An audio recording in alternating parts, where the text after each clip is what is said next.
I made a very interesting discovery. Most of the great priests of the Hopi, Navajo, Zuni groups of peoples were like the prophets of the Old Testament. They revealed the will of the deities.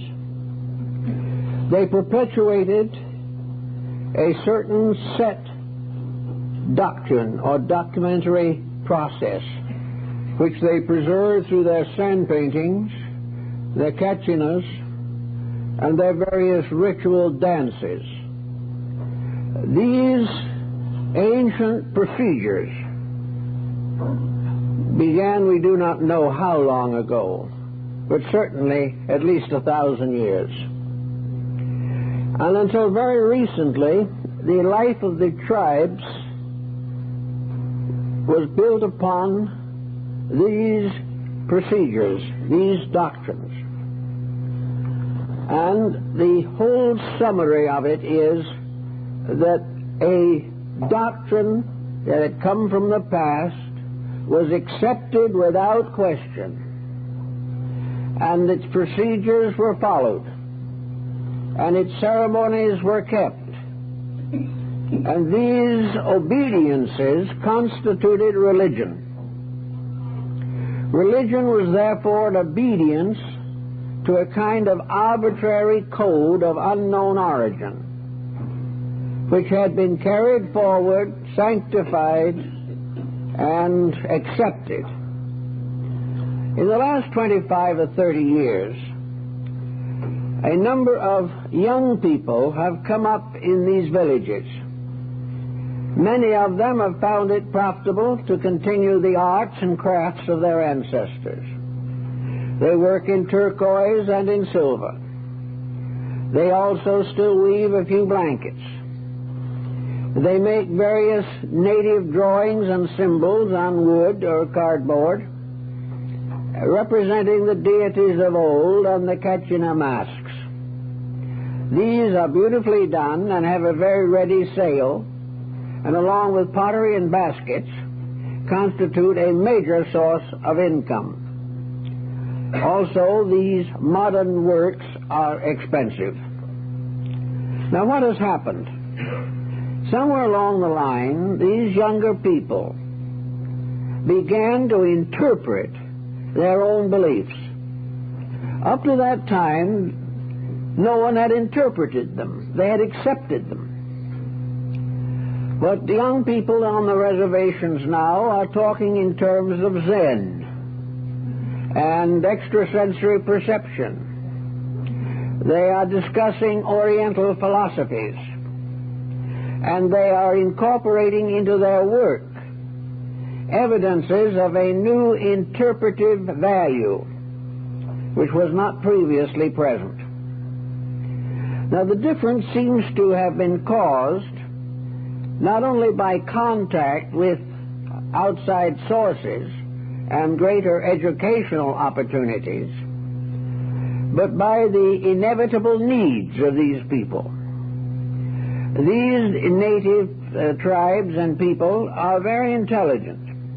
They are thoughtful, they are patient, but they are intelligent.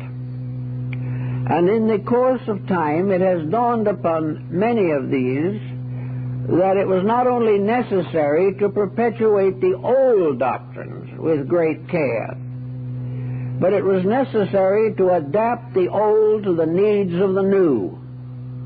And this is called interpretation. Now, interpretation did not begin on the mesas of the American Southwest. Interpretation has existed everywhere. And interpretations are frequently reinterpreted a number of times because of the changing pressures of circumstances and the unfolding needs of the individual. The individual of today who is thoughtful cannot accept without question the literalisms of ancient believing. He cannot simply be satisfied to listen to the patriarchs of old and accept without question anything that they reported or regarded as significant. Perhaps the main separating factor was the gradual unfoldment within the individual of the realization that he had the power to think. Very primitive tribes, and probably our cave ancestors, did not have very extensive intellectual equipment. Therefore, they depended upon their priests and their leaders for all of their wisdom. And these, in turn, depended upon a mysterious order of beings called the gods. And the gods were the parents of the tribes and the clans. The gods made all the decisions. The gods saved man. The gods cursed man. The gods hardened the hearts of the pharaohs, and he also answered prayers for rain and fecundity. The God of the tribe was the master, the autocrat, the absolute ruler. And the people in all emergencies turned to him. And descending from this line of thinking gradually over a period of time, we come to medieval Europe and medieval Asia, in which the divine right of kings was merely a transference of the God image to the ruling monarch. But with one mysterious spiritual power responsible for everything. And this power subject to a variety of moods, so that deities became angry and petulant. They developed rather unfortunate moral complications. It became perhaps a little difficult for the believer to have full confidence in deities as these were recorded in mythology with their curious behaviorisms. So gradually the unfolding intelligence of the individual made a very important discovery. He began to examine himself. He began to search for his own place in the plan of things. He wished to experience something of individuality, of identity. He wanted to have something to say about his future and how he was going to change society according to his own feelings. The deities remained, but they were more or less distant, and gradually many of their powers were taken over by the people themselves. And out of this began what we like to term today the concept of mysticism.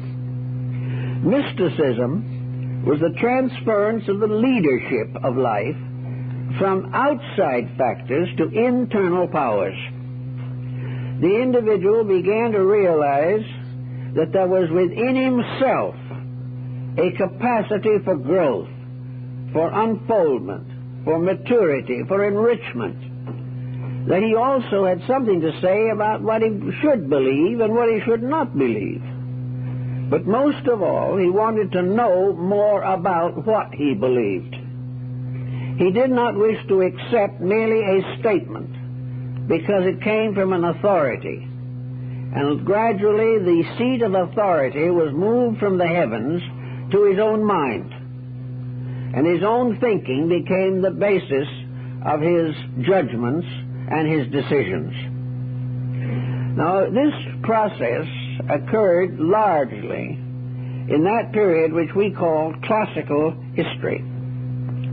The process of gradually transferring the rulership of the universe from mysterious abstract deities and placing this responsibility upon individuals, upon human beings, making them not only masters of their own souls, but also obligated to themselves for standards of conduct and for moral directives.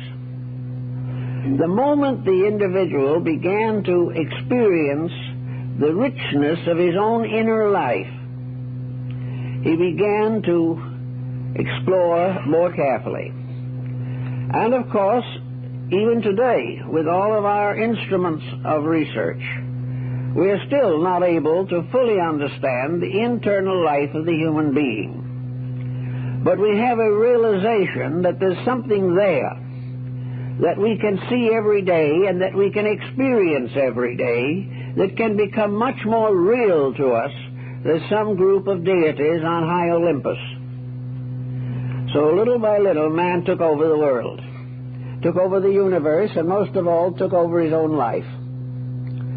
When he did this, it became important for him to look around for landmarks, to find something to build his new way of life upon.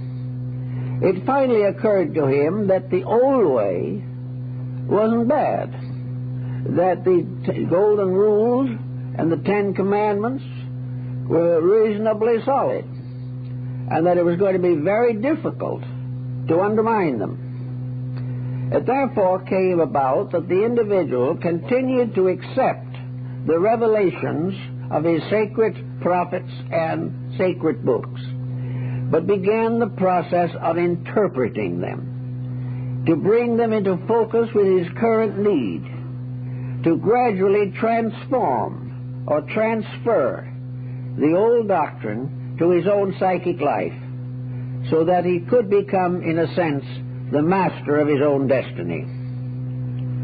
Probably the most important period in the transference of this pattern was that which occurred between the 2nd century B.C. and the 3rd century A.D., so far as Europe and even most of Asia are concerned.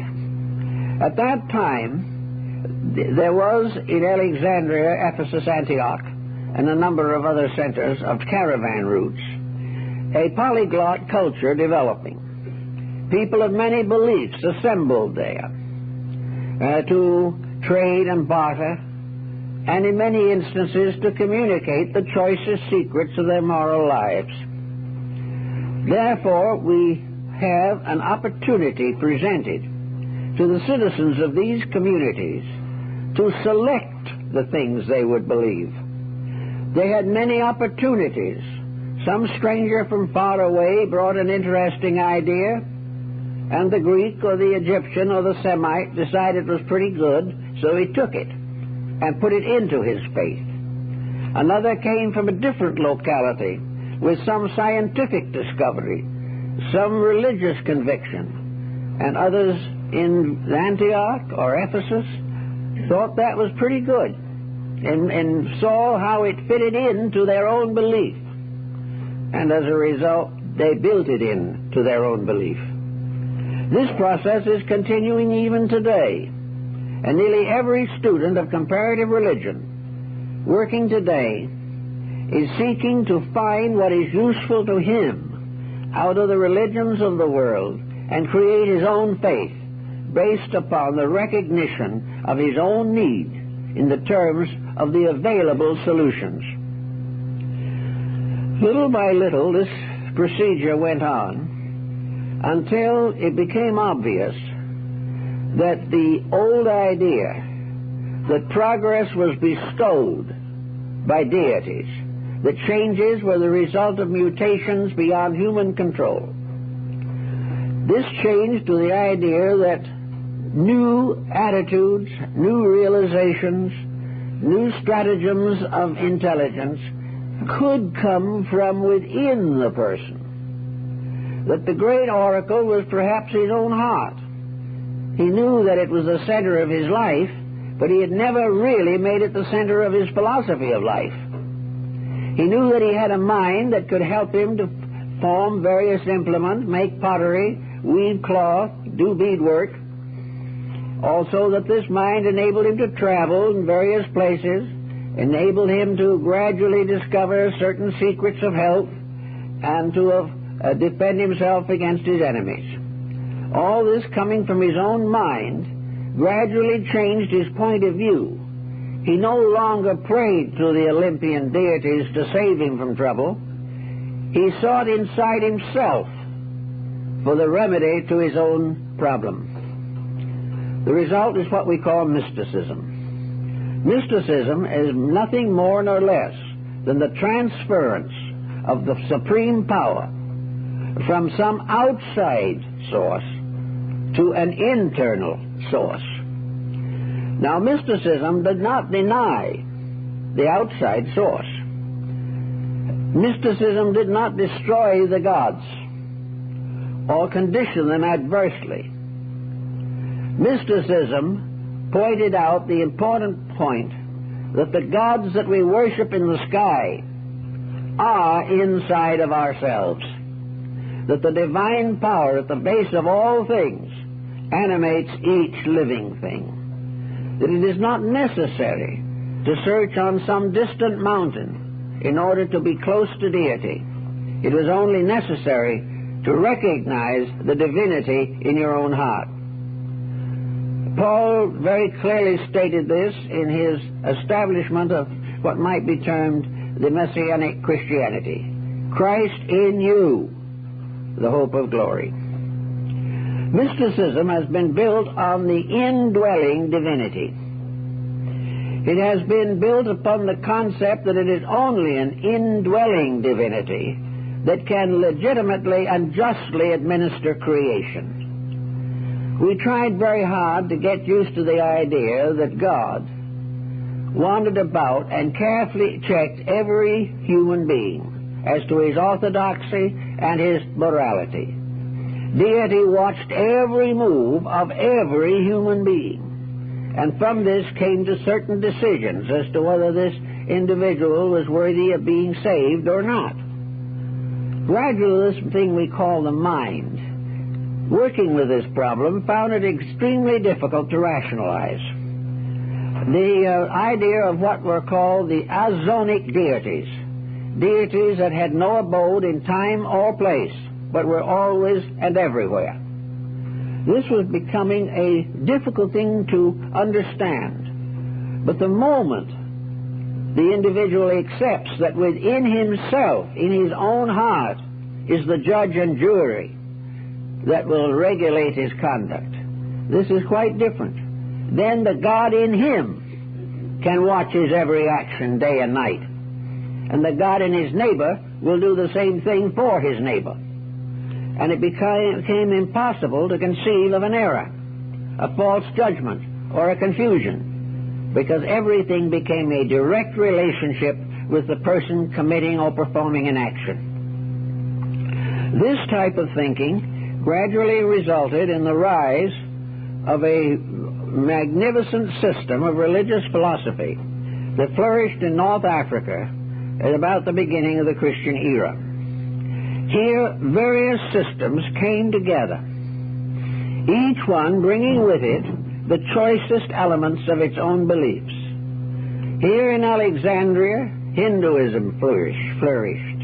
Here, Buddhism had its stronghold. Here, the doctrines of Persia, of all the Babylonian and Chaldean empires, found rooting. Here also early Christianity and Judaism became part of the daily life of the people. And out of this complex of beliefs, there arose a system of philosophy which is perhaps best defined as Neoplatonism, in which all wisdom was explored and interpreted in terms of interior experience. All things had to be solved from within the believer. The answer was not to be found outside. If he thought he got the answer from the outside, it was because the internal faculties of his own consciousness bestowed it, but it seemed to be separate from his ordinary cognitions. So everyone in those days recognized that each religion, whether it was Buddhism or Semitism or whatever it might be, had found it necessary to develop a mysticism. It had to have it because it was impossible to hold the minds of people to a completely literal revelation. It was impossible to prevent the mind from growing, and that which had been acceptable before the mind developed was no longer acceptable after the mental processes were available. So the individual took the old beliefs and with the aid of his mind brought them into a contemporary focus for his own use, making it possible for him to find the solution to his inner experiences from the world's structure of knowledge. One of the answers to this, of course, comes in a division that took place between what we call today idealism and materialism. Idealism was an interpretation of nature in the terms of a loving deity or a universal process essentially benevolent. Materialism was the denial of this, and the emphasis was upon simply accidental or providential incidents, and the individual never had any foundation whatsoever for confidence in the universe to which he belonged. This difference of opinion created schools of interpretation. Modern science is largely based upon the materialistic interpretation, and modern religion upon the idealistic, and modern philosophy is, so to say, in a state of deadly confusion between the two. No one seems to know in philosophy just what to do about these things. But philosophy, to be of importance and significant, must gradually verge toward idealism, because it must recognize a legitimate reason for the occurrences of life. Failure to do this makes philosophy a dead end as far as a contribution to human progress could be concerned. Now, in the beginning of this Neoplatonic tradition, we find Platonism, Pythagoreanism, all of these schools of thought coming in together to create a new concept, namely the concept of the open door back to reality. If the God in man is part of a supreme being, a fragment of the eternal, then the answer to the human problem is for this fragment to return to that of which it is a part. And the God in each has the power, the authority, and the means to restore its identity with the God of all. Thus there was the need for the development of a means of increasing internal culture. The ancients were just as aware as we are of the dangers of war. They realized that petty nuisances flourished all over the earth. They knew of the corrupt rulers and the corrupted peoples. They knew of exploitation, of war, and of all the difficulties that beset us. I remember noting that in the Code of Hammurabi of Babylon, one of the earliest of all codes to govern conduct, there was a long and complete section dealing what to do with home builders who shotted the materials. And when the house fell down, the law stepped in and really made an issue of it. And that was thousands of years ago. So the problems have not changed too much, except perhaps they've come a little more numerous and a little more forceful. But in the problems themselves, the great question was to find a solution. And here, these mystics, recognizing the need for a program of forwardness, began to organize their concepts of the future. The Sibyls prophesied the times to come. The prophets and sages and philosophers contemplated the philosophic empire. And religions meditated upon the mystery of the second coming and the New Jerusalem. These were interpretations. They were expansions, extensions, based upon the need of certain advancements by persons who could not survive under the conditions of the old order of things. This means that the mystics worked in very many different ways, not only to plan a future, but if possible, to learn how to build together for a definite goal.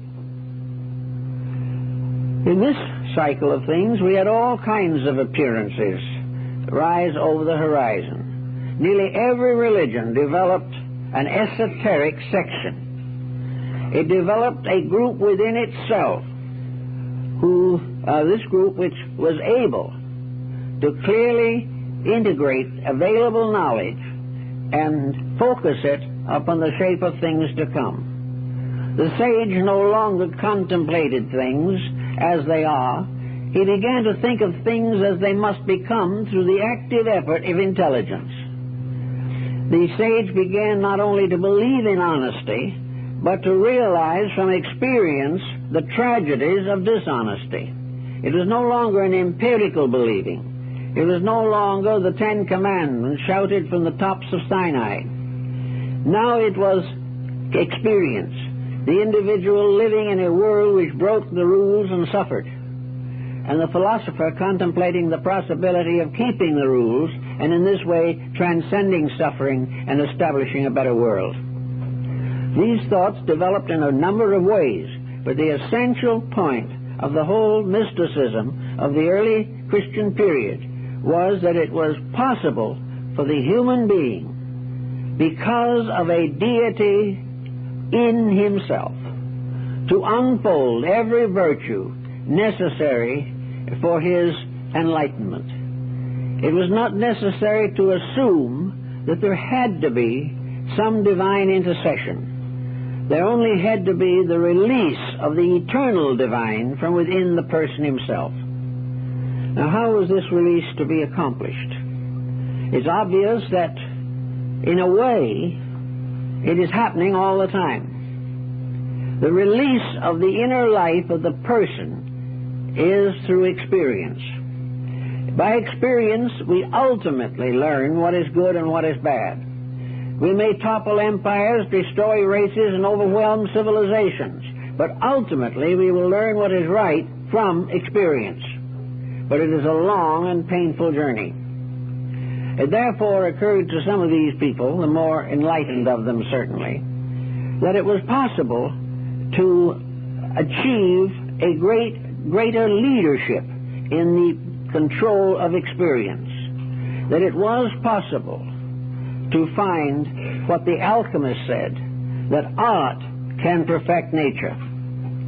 In other words, that there was an art of living that could be studied, could be learned, and could be achieved, and was just as real and just as useful as any academic course that the person could take. Gradually it became obvious that academics could teach the individual to use the world as he knew it, but mysticism could help him to change the world. And we have always, in our time especially, regretted the conservative attitude of academic knowledge. Instead of leading, it is clinging desperately to the old procedures and struggling to maintain a prestige that is in most instances outworn. But in the mystical processes of things, the front door is always open. There is always the possibility of progress, of growth. Art can perfect nature. There must be an art of perfecting man. There has to be a science of salvation. There has to be a real, organized, factual road that leads from the present state of the individual to the fulfillment and unfoldment of his entire body of potentials, of inner capacities, of abilities, long locked. Many persons are not even aware that they possess these abilities, but nevertheless they are there. And every individual has the seed of perfection within himself. Out of this kind of thinking came a series of organized movements in early religion. One of these was the Hermetic tradition of Egypt, the mysterious philosophy of Hermes Trismegistus, the thrice great Hermes.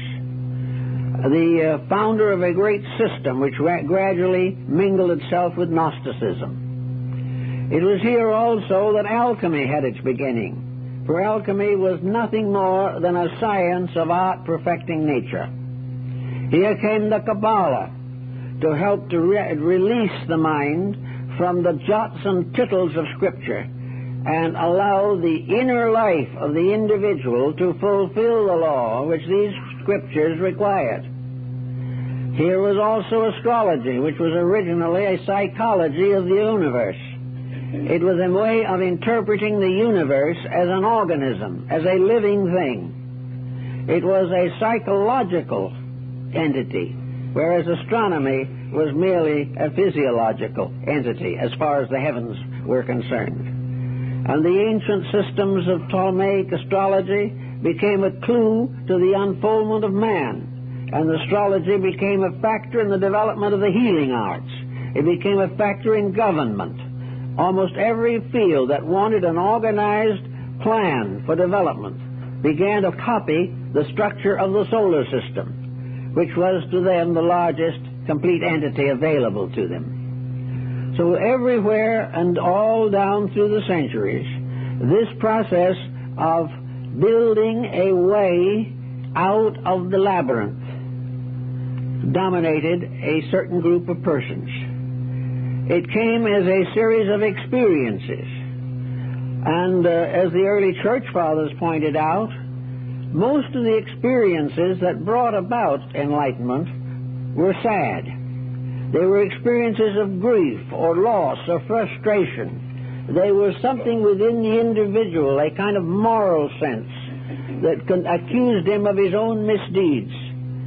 There were limitations and restrictions which he had to throw off in order to go on with the purpose for which he was intended. In your early Christian church you had a strong mysticism, of which perhaps the outstanding example was St. Francis de Assisi.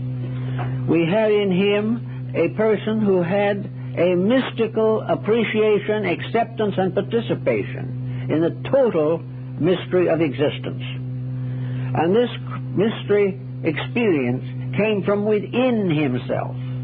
It was a light within himself which cast a glow upon everything outside of himself and enabled him to read the world by the light of his own soul. There have been many mystics, not only in Christianity and Judaism, but also in other countries. The mystics of Islam were very interesting and very dramatic in their interpretation of a combination of Semitic and Christian philosophy.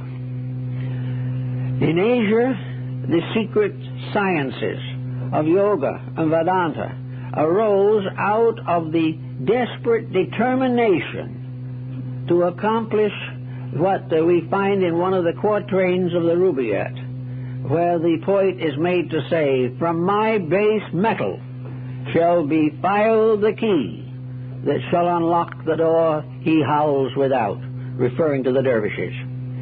From our base metal must be filed this key, for it is only in ourselves and in our own substances that this key can exist. No one can give us the key. No one can open the door for us. But we can learn from each other how to be more and more worthy of receiving the key. And having received it, become sufficiently insightful to know how to turn it in the lock. And in the Kabbalah it is said it must be turned 7 times to open the mysteries of the faith.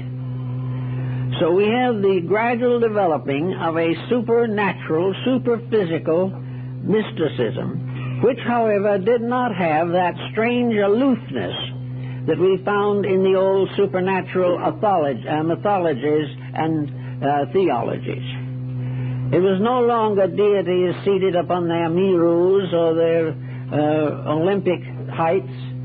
The mysterious depth of things went inward, and man's inner universe became a primary object of concern. Along the way, of course, it became interesting and important to try to understand man. And so the individual used his mind and turned it in upon itself. He turned the brain in upon the mind and the mind in upon the functions of its own existence. And gradually, through the effort to understand his own mind, the human being came up with a series of divergent solutions. Some of these are now incorporated into modern psychology. Many of them are also now parts of religious structures. The study of the constitution of man and how he functions gradually took on a cosmic coloring. Many mystics saw in their own natures keys to the universal nature. They saw in the functions of their own bodies the miniatures of the functions of the great bodies in space. They fulfilled the Hermetic axiom, as above, so below. That which is true of the greatest is true of the least, and that which is true of the cosmos and the galaxy is true of the tiniest gnat floating in a sunbeam. Everything is part of a great lawfulness. This lawfulness is not revealed directly by deities. It is experienced by the person himself. And in this process of experiencing, we have another step that is very important. Most ancient peoples were accused of idolatry. They were supposed to be out worshiping wood and stone. They were said to be completely dominated by these inert manufacturings of their own skills, and that they were praying to something they could never answer and to which they gave a false allegiance. This began another step in the study of this matter, and it gradually dawned upon most of these peoples, many of them at least, that these deities that they had previously considered to be persons and had represented by imagery were really not persons and could not be adequately represented by any form of imagery. These persons were merely the symbolical appearances of principles eternal in space. And if an image was created, this image stood for a principle and not for a personality. It did not represent an angry God who was going to punish his people. It did not represent any power or authority such as we know. This personification represented an aspect of the total life, the total network of interacting truths, principles, realities by which the universe is sustained. So little by little the individual got over idolatry and began to realize that idolatry belonged to the idea that things came from the outside rather than from the inside. After the beginning of the Christian era, we find that Christianity inevitably and instinctively moved toward the idea of salvation through merit. The entire structure was geared to the realization that man must, in some way or other, discover the inward workings of the divine plan. The New Testament and parts of the Old Testament consider the matter of prayer very carefully. And nearly all of those who have studied the situation carefully realize that prayer was a form of meditation, of concentration, a means of retiring into the self in silence and in solitude, in order to search out the self that is locked within us. The prayer is addressed to God, but the ear that hears it is the God in our own hearts, the ear that is in the heart symbol of the Egyptian philosophy. Thus, the prayer can be answered directly, but it's because it is in the keeping of an ineffable power, an absolute ability locked within the individual to achieve and become anything that he is resolved to accomplish that is right and proper. This also carries within it the opposite pattern, the perversion or prostitution of this internal power creates an inevitable corruption, which also must bring a sad and sorry consequence to the individual. Gradually, the motion of religions in the world, and Christianity in the foreground of these motions, the motion is the development of internal integrity. the individual must become that which he claims to believe. If he does not become it, his belief is nothing. And he will remain as he is now, sounding brass and tinkling cymbals, unless the belief that is in him changes his conduct. Now, this is one of the problems we have today, not only in the orthodox values of life, but in a great many mystical and metaphysical institutions. There are a great many groups that are still functioning on the power concept. They are thinking that some kind of a strange magic, some kind of a mysterious doctrine that has been handed down among a choice group from the beginning of time enables the individual to become all-powerful without becoming virtuous. Now, this is perhaps fortified and supported by the rise of dictatorships and tyrannies in the world. There have been powerful persons who were not good. There have been great changes in history brought about not for the benefit of man, but to advance the glory of individuals and to exploit human nature. So that it is very important for the modern mystic, Christian or non-Christian, to realize personal responsibility in the practice of faith. If this responsibility is not accepted, the ends to be achieved are not accomplished. I have known a great many cases, several that I have very closely known, of people who joined organizations and were bitterly hurt. These organizations promised them a kind of enlightenment that would carry them successfully through life, would add to prosperity, would make them successful in business, add a little wealth here and there, overcome all the debilities of character, and perhaps even the debilities of health.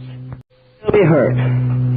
These organizations promised them a kind of enlightenment that would carry them successfully through life, would add to prosperity, would make them successful in business, add a little wealth here and there, overcome all the debilities of character, and perhaps even the debilities of health. One of the most pathetic of these cases is one in which I visited the hospital to spend a few moments, the last moments, with a person who all over a period of years had known that the particular doctrine that they followed would permit them to live without death. And then they found themselves dying. The promise was, of course, a vacancy. It was not possible. But the disillusionment was incredible. The person had believed that immortality rested in the revelation of a secret technique to do something. And they had practiced the technique for half a lifetime or more, and nothing happened. This is part of the problem of nearly all organizations that do not emphasize that no individual can know more than he is. No bottle can be more than full. And when the individual is full of himself, there's no room for anything else. And this is mostly our problem. When we spend all of our time thinking about what we want, we have little time to meditate upon what we need. And that was one of the theories behind Pythagorean philosophy. He warned his disciples in their meditations never to ask God for favors, because in order to do so, they would have to let deity know where they were, and this would be a mistake. But in any event, the principle involved is that everywhere true growth is a transmutation. It is a transforming of base elements into spiritual gold. And there are three different ways in which the ancients advanced this subject. The most simple way that they knew was to live according to the virtues of our own spirits and our own hearts. In other words, supposing we are addicted seriously to the 10 Commandments, and that is the basis of our religion. Now, the 10 Commandments remains an important code or credo. But the individual who doesn't keep them gains nothing because he has memorized them. Nor does he gain anything because he preaches them. The point is he, in his own simple way, keeping them? If knowing what is right, we practice that which is right, we grow. And this growth is real. But if knowing what is right, we fail to practice what is right, then what may appear to be growth for a moment is not, and we are ultimately confounded by our own mistakes. So everywhere, the beginning to the ancients was the practice of the common natural virtues of living, the correction of dispositional tendencies, the maintenance of a happy and properly regulated home, due attention and affection to family, children, respect for parents, and moderation of living, and a certain humility towards life, a lack of arrogance, a lack of dictatorial domination, and a freedom from the aggrandizement of self. These things are the common virtues of life. And if they are more or less assiduously practiced, then the individual is beginning to release spiritual value within himself. Now, the second way in which he can accomplish this purpose depends entirely upon the first. The first virtue is a cathartic virtue. That is, it is a cleansing. And the individual who doesn't cleanse his heart and mind of his common mistakes will go no further. He can never hurdle over them. He can never say, the Lord will forgive my disposition because I can't control it. That is not a problem, because the Lord that must live with the disposition is in you and suffers from your disposition every day. It is not a separate power, but is part of your own consciousness. Then, after you have had a certain cathartic discipline, where you have cleansed and purified your heart and mind as far as possible from the ordinary mistakes of living, then the ancients declared it became necessary to gain control of both the mind and the emotions. The first step was to cleanse them so that they did no harm. The second was to control them so that they could be used constantly and consciously for the attainment of the purposes for which they were intended. The mind is given to the individual to think with, and the quality of his thinking is something he must control. It is necessary for him to recognize his responsibility to use the mind for the advancement of himself and the general benefit of society. Unless he uses these faculties properly, they will not be expanded. We must be faithful into little things if we wish to become part of greater things. So in the emotions and the mind, the correction of small mistakes opens the way to great achievements.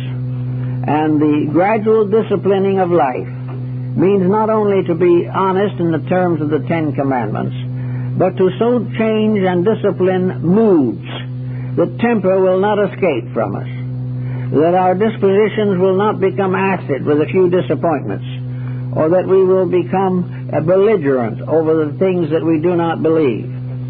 And one of the best and most important rules is to get over judging other people and assume the need for self-judgment, and that this self-judgment must not be dominated by egotism. So the person practices meditation, the Pythagorean disciplines.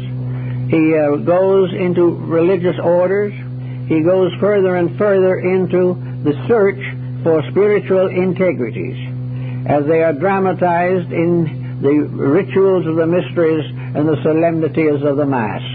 All of these things have a tendency to stimulate, to release, to inspire, and to encourage. Great music, great art, these release soul power.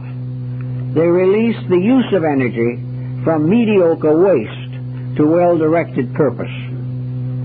Then in the third and highest step of discipline, there comes the quiet experience of the presence of God, the recognition and experience within self of the indwelling divinity, and that this experience becomes so continuous and so certain and so complete that the individual then walks together with the Lord at all times throughout life. And this achievement brings the person to the degree in which the leadership of the Spirit within himself leads him back along the path to the center of life, the center in his own heart and the center in the heart of space.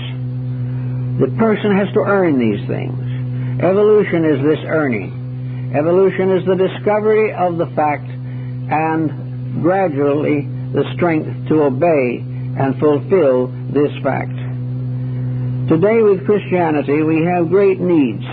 We have very great needs for a mystic Christian revelation. It is coming. There are a number of groups arising who are recognizing that Christianity is not a problem for theology. Christianity is a problem of human regeneration through conscious effort. Christianity will remain inept in its management of world affairs so long as it counts upon its numerical strength or upon its traditional privileges. But the power of Christianity must be the power to transform the weaknesses of human nature, the conflicts of social order, and all these destructive misunderstandings by the light of the availability of the power of truth.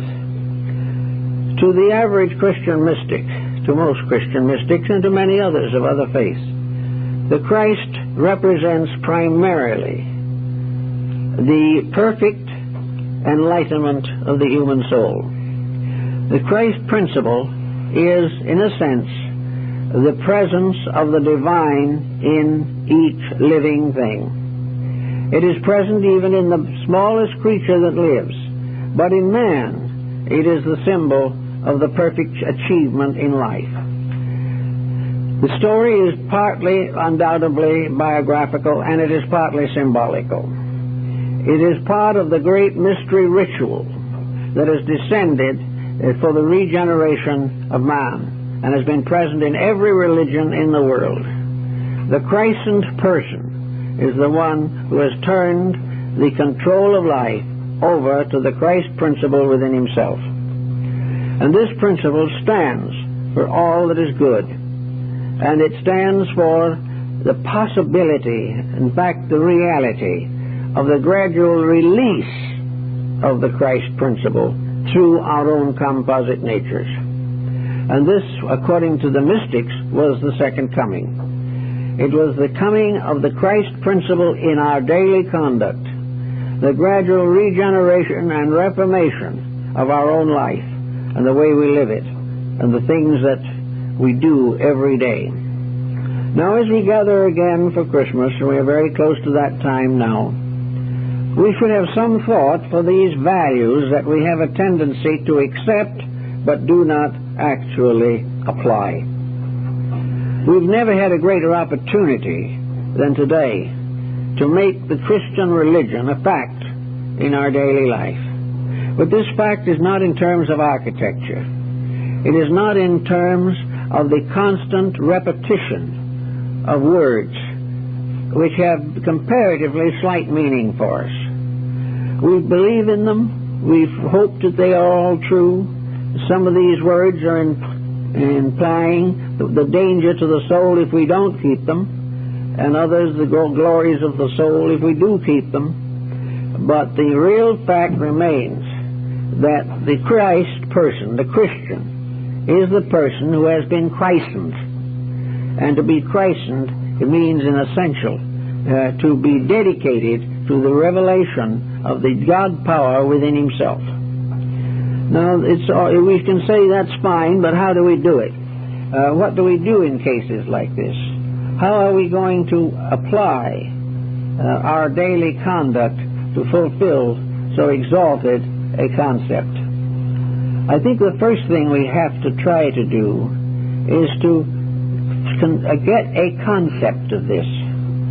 If we can really finally come to realize that salvation is within, and we have much evidence to support it, because if you look around you in the world, you see that so-called salvation from the outside is not working. It never could. Salvation is a result of accepting something but doing nothing about it is simply a fallacy. I remember growing up, I was in an area where there were a number of annual evangelists that came down through the small towns and converted people. And it was really quite an interesting and inspiring spectacle. And maybe 200 or 300 of the town people saw the glory and were converted. But the minister, one of them, told me later, he said it was necessary to come back every year and reconvert them.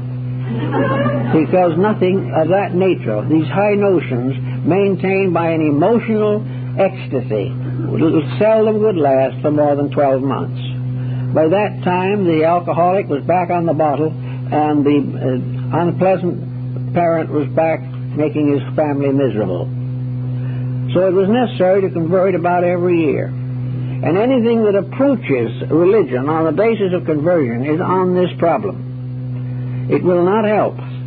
The only answer has to be that the individual, recognizing that he has the capacity, because of the divine principle within him, to be anything that he will be by dedication.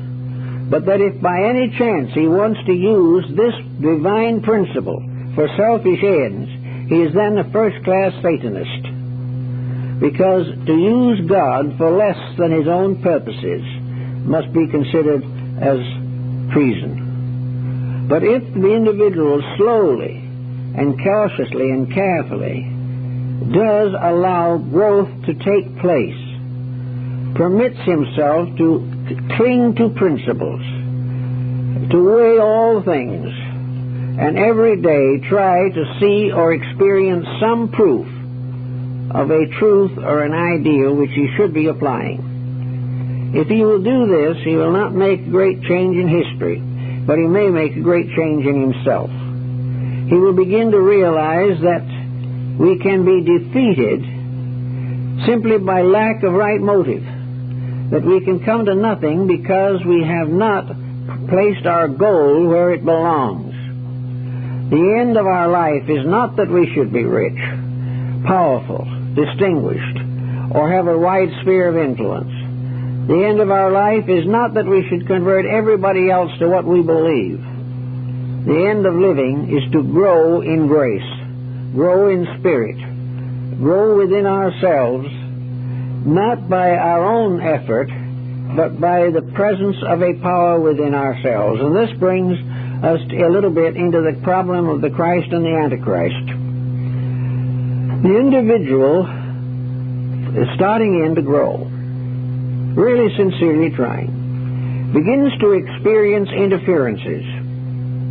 He begins to be tempted to compromise just a little, or to point out a certain temper fit and justify it on the grounds of righteous indignation. Also, if he's a little less than honest, it probably will be overlooked because the rest of the world is a little less than honest. These things arise from what the Greeks call the ego, the personal self. And this personal self is the prince of this world who has nothing in God. But the temptation to be less than ourselves arises from the mental process by means of which we visualize the pleasure of doing something that is not proper, or that we do not believe sufficiently in the integrities to allow them to stand against the appetites or the temptations. So we have to watch very carefully as we go along to see that we do not slip a little. As they used to say in the old days down by the river, we would not become a backslider. The backslider is one who goes 2 steps forward and 3 backwards. in the development of his moral nature. Temptations become more and more prominent, more and more pressing, and the moment we begin to practice them or accept them, they increase in strength and power until finally they block practically every effort of the individual to release the best of himself.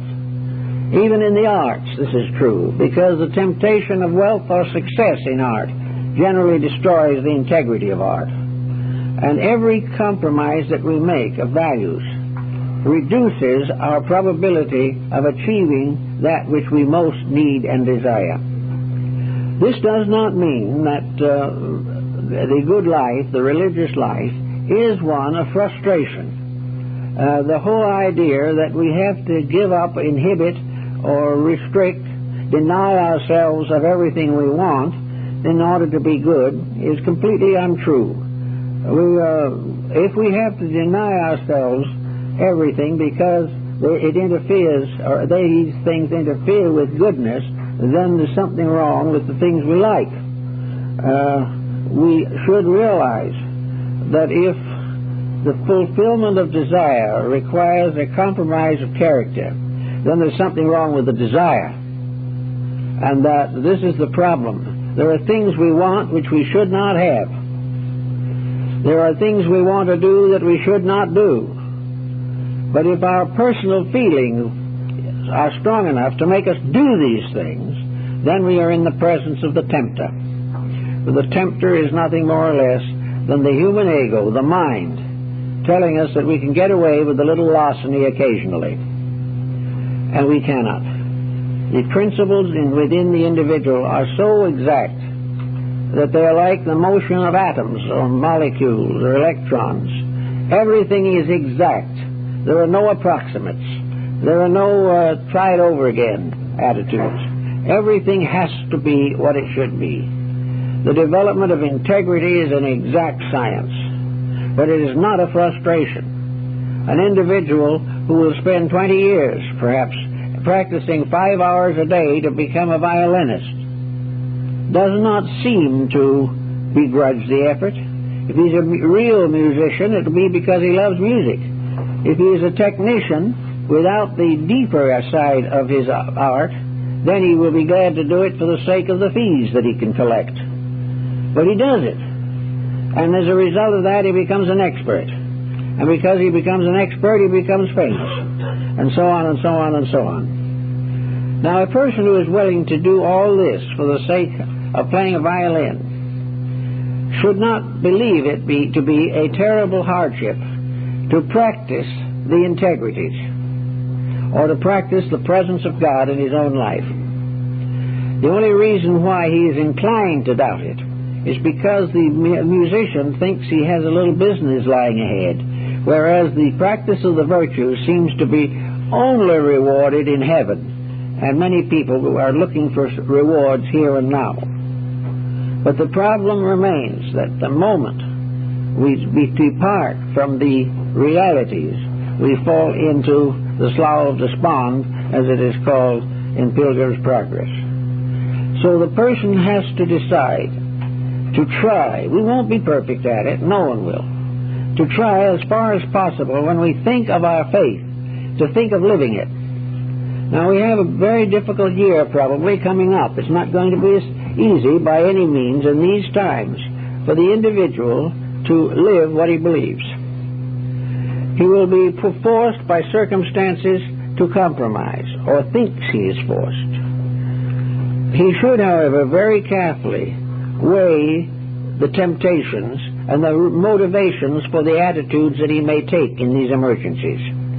He must try to prove to himself first that he is sincere, that he is not trying to find a way out of trouble. He is trying to find a way of learning more about life. The eternal principles of things have settled this world as a training establishment for the graduation of souls. As the Rosicrucians say, this is the abecedarian for the education of children studying in the school of the Holy Spirit. This is what in sense it is. We are all here to learn how to live. and it's a long and difficult job. But in the course of it, we will finally come to the realization that doing the best job possible makes the best life possible, and also the easiest way of getting to the goals that we want. So as we come to Christmas, we have to be very careful in our thinking. Today, most people are much disillusioned at Christmas. They feel that the entire situation is highly extravagant and is commercialized, and that most persons face it half-heartedly. Well, that may all be true, but no matter what any other person does, Christmas to you must always be what it does for you or what it does to you. And this is the important thing. Anything that Christmas brings out of you in the form of graciousness, kindness, thoughtfulness, gentleness, these virtues, anything that Christmas inspires you to achieve in those areas is well worth whatever it costs. That which enables you to gradually dismiss it all and live with yourself is almost certainly a matter of self-centeredness and lack of spiritual insight. It is very important that in these times that we try to do that which is the most gracious and the most kindly. Now, this does not mean that we have to be extravagant. It does mean, however, that we must, over the Christmas season perhaps especially, stop judging people, stop criticizing them, and try to discover, if possible, the constructive relationship between ourselves and these other people. If somebody so commits an action that it provides us with an opportunity for forgiveness, that we can forgive them, the forgiving of them is a greater good to us than the injury could possibly have been a harm to us. If wherever we become better, wherever we show higher indications of our own integrities, we grow and become more vital and move toward that desired end. Now, with Christmas coming again, we want to see family, we want to see friends, we want to make as much of it as we can. We do not want Christmas to be simply a spending spree. No one wants that. On the other hand, I've talked to some people who object to Christmas as a spending spree, and you'd be surprised what their explanation is. One person told me that he didn't believe in buying Christmas presents because he believed in spending his money on himself. Now, this is a thought. Now, it might possibly be, if you dig a little bit into it, there might be a trace of ulterior motive in this attitude that we have. Another individual will say, well, I'm not going to send anything to the Joneses because I sent them something last year and what they sent me wasn't worth anything. This is another justification for nothing. These things are the false attitudes upon this proposition. Then the idea that we want to get rid of it because it's become a merchant's holiday, we must remember that if we do get rid of it, we are probably placing another nail in the coffin of Christianity. It's not to get rid of it, it is to do the right thing with it that is important. We should never give up anything which inspires. We should never give up any occasion which makes it possible for us to unite in fellowship and in understanding and in cheerful union for common good. We must try to protect these values regardless, and every effort to get out of them because they interfere, because they are money wasters or time wasters. This type of thinking is negative and is simply adding to the unreligious majority of mankind. On the other hand, to make something good out of Christmas is an achievement. It brings something with it that is valuable. It helps us perhaps to remember the forlorn and the forgotten. I know of cases where a Christmas card is the only thing some people have sent to their relatives once a year for the last 20 years. And if by some chance the relative doesn't send them one the next year, they don't send the relative one. This is not Christianity. This is carefully considered a problem of what is the greatest advantage or the least trouble to ourselves. So this year, whatever it is, let's try to do something to keep the spirit of this thing alive. If you have your religious groups, attend them. Go and share them with them in music and in some simple religious belief. Some people don't go to these religious places because they think they're too elementary. The message is not exalted enough. But it isn't a matter of how exalted enough it is. It's whether or not it helps people in the various levels of life where they live. We're not all living on the same level, but we must all strive in one way or another to understand the levels on which other people live, and at the same time understand why we've got to raise our own occasionally if we really want to get somewhere. So whatever it is, use a certain amount of festivity. And do not spend too much time regretting world conditions. After all, we caused them.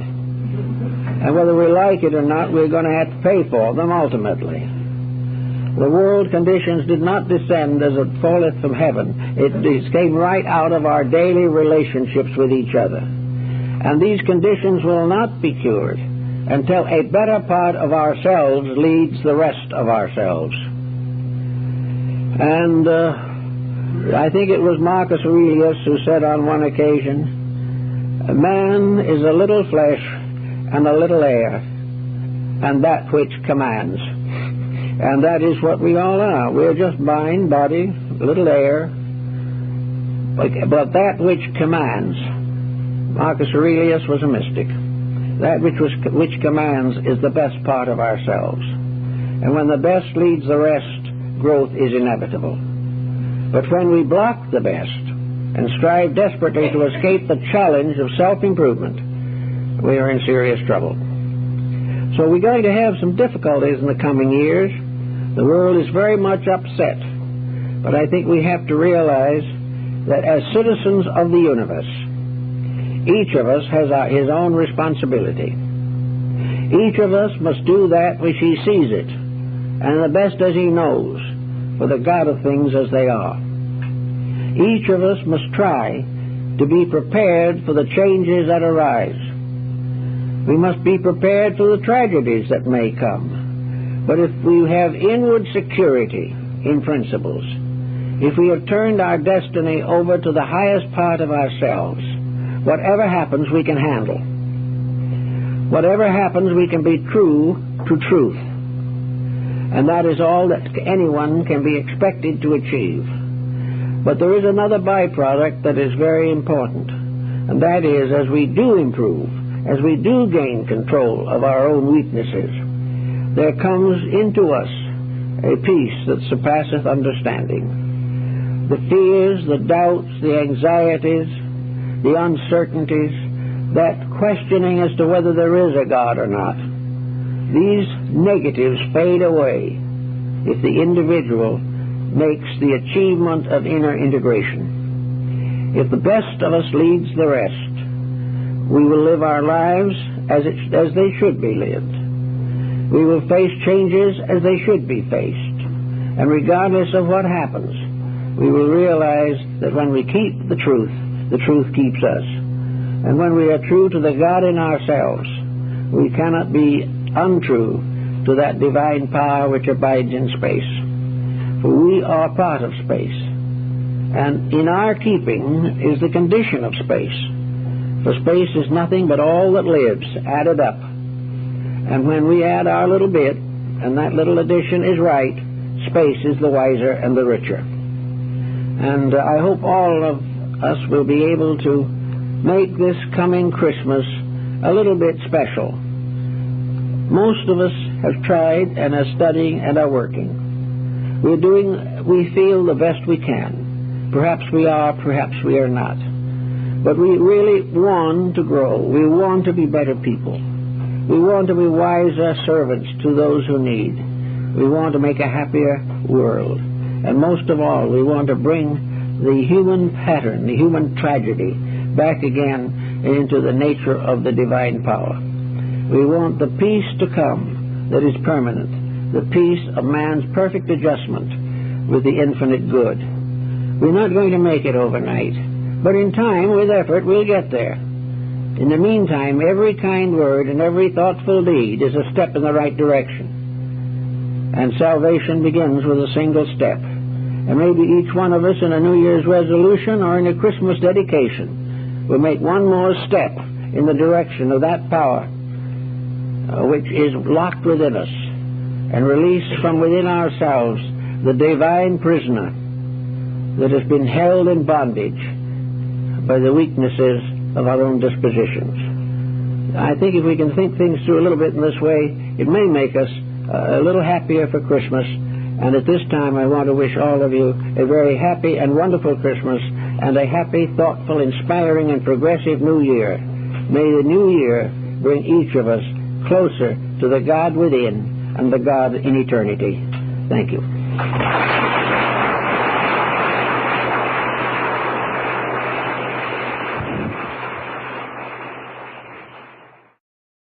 Done and have a very ready sale, and along with pottery and baskets, constitute a major source of income. Also, these modern works are expensive. Now, what has happened? Somewhere along the line, these younger people began to interpret their own beliefs. Up to that time, no one had interpreted them. They had accepted them. But the young people on the reservations now are talking in terms of Zen and extrasensory perception. They are discussing Oriental philosophies, and they are incorporating into their work evidences of a new interpretive value which was not previously present. Now, the difference seems to have been caused not only by contact with outside sources and greater educational opportunities, but by the inevitable needs of these people. These native tribes and people are very intelligent. They are thoughtful, they are patient, but they are intelligent. And in the course of time, it has dawned upon many of these that it was not only necessary to perpetuate the old doctrines with great care, but it was necessary to adapt the old to the needs of the new. And this is called interpretation. Now, interpretation did not begin on the mesas of the American Southwest. Interpretation has existed everywhere. And interpretations are frequently reinterpreted a number of times because of the changing pressures of circumstances and the unfolding needs of the individual. The individual of today who is thoughtful cannot accept without question the literalisms of ancient believing. He cannot simply be satisfied to listen to the patriarchs of old and accept without question anything that they reported or regarded as significant.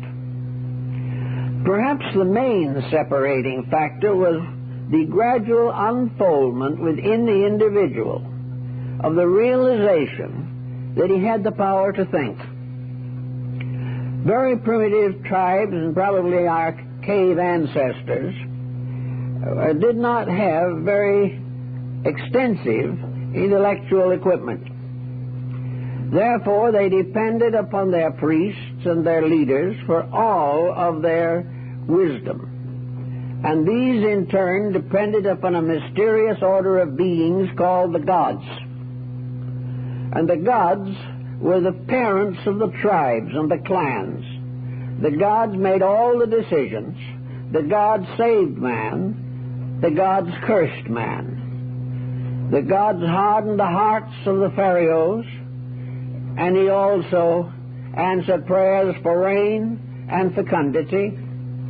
The God of the tribe was the master, the autocrat, the absolute ruler. And the people in all emergencies turned to him.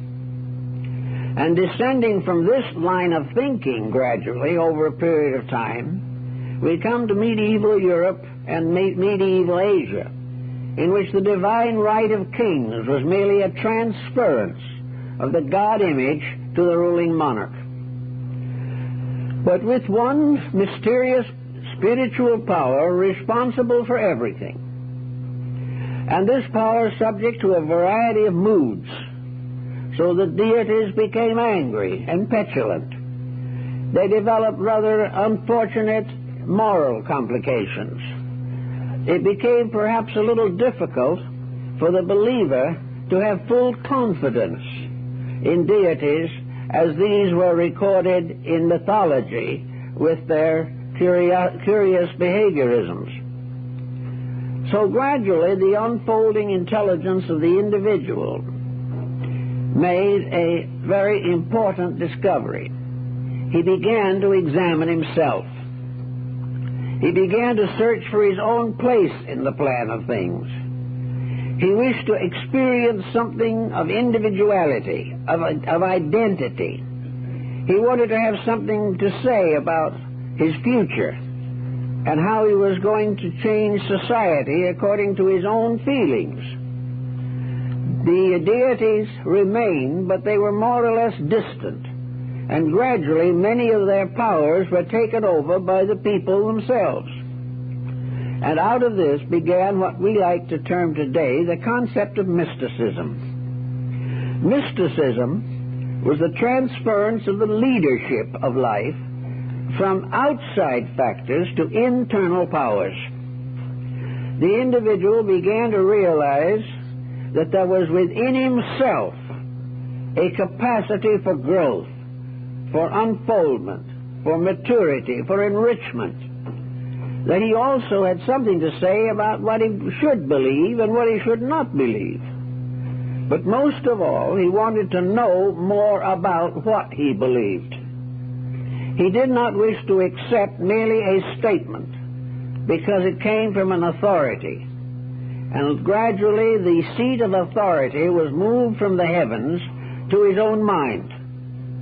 And his own thinking became the basis of his judgments and his decisions.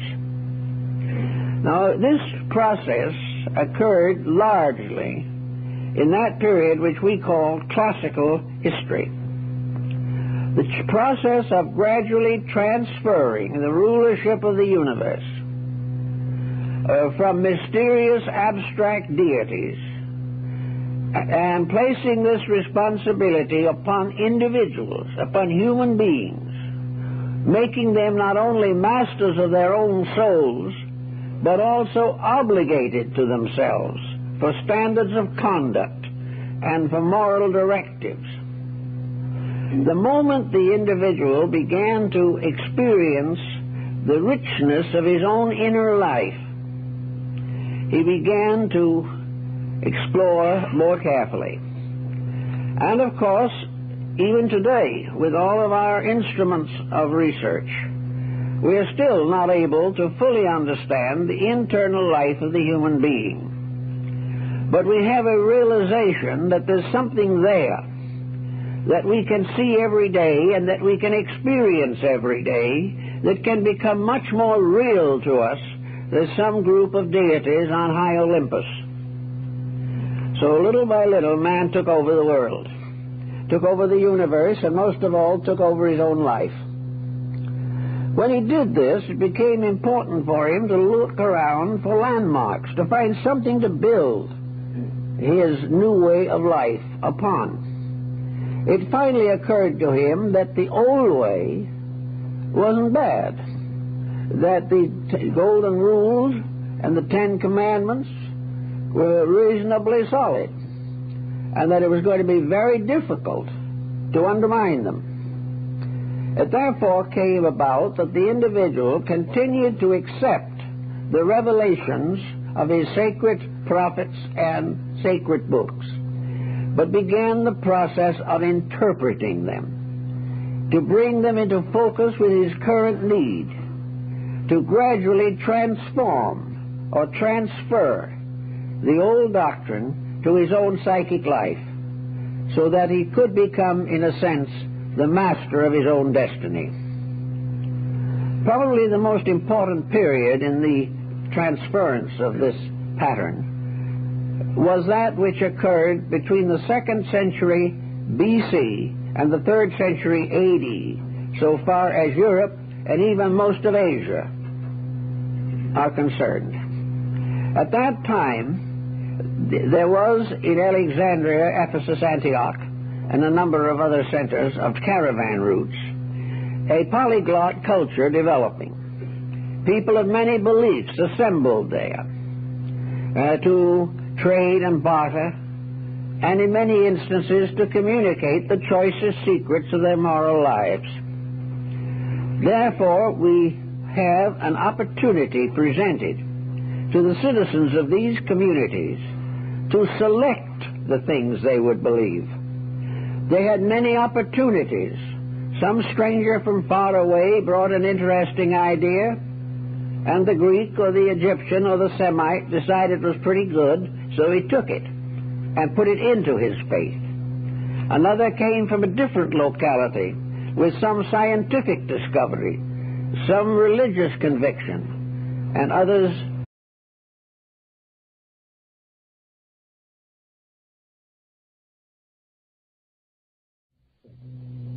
made a very interesting discovery. Most of the great priests of the Hopi, Navajo, Zuni groups of peoples were like the prophets of the Old Testament. They revealed the will of the deities. They perpetuated a certain set doctrine or documentary process, which they preserved through their sand paintings, their kachinas, and their various ritual dances. These ancient procedures began, we do not know how long ago, but certainly at least 1,000 years. And until very recently, the life of the tribes was built upon these procedures, these doctrines. And the whole summary of it is that a doctrine that had come from the past was accepted without question, and its procedures were followed, and its ceremonies were kept. And these obediences constituted religion. Religion was therefore an obedience to a kind of arbitrary code of unknown origin, which had been carried forward, sanctified, and accepted. In the last 25 or 30 years, a number of young people have come up in these villages. Many of them have found it profitable to continue the arts and crafts of their ancestors. They work in turquoise and in silver. They also still weave a few blankets. They make various native drawings and symbols on wood or cardboard, representing the deities of old and the Kachina masks. These are beautifully